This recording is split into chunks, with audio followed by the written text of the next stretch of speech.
बोलिए कृष्ण कन्हैया लाल की जय।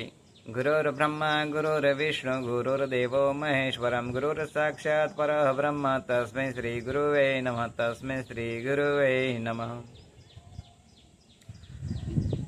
ભગવાનને આપણે પ્રાર્થના કરવી જોઈએ। પ્રાર્થના એ આત્માનો ખોરાક છે।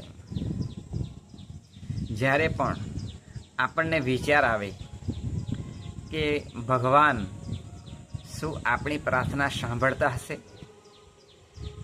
પ્રાર્થના એટલે અરજ, એ મારી અરજ સ્વીકારો ને કનૈયા લાલ રે, કનૈયા લાલ રે, ગીરધારી લાલ રે, મારી અરજ સ્વીકારો ને કનૈયા લાલ રે।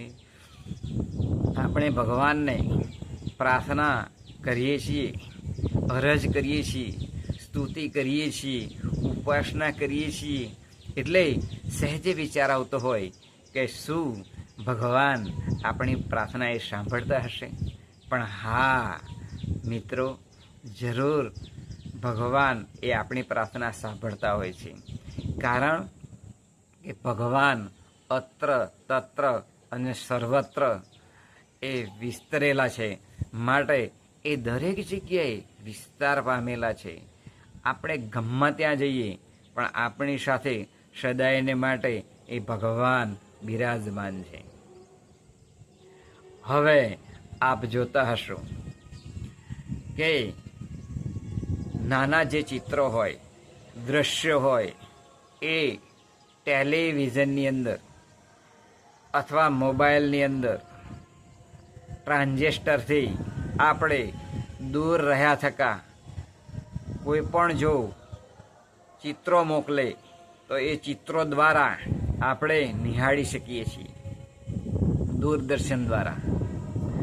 આમ જો આપણે એ નિહાળી શકતા હોય તો એવી જ રીતે વૈજ્ઞાનિકો પણ આપણા વિચારોના, આપણા આંદોલનની અંદર વિચારોના જે આંદોલનો આવતા હોય એ વિચારો ટેલિપથી સંશોધનથી એ સંશોધન કર્યું છે કે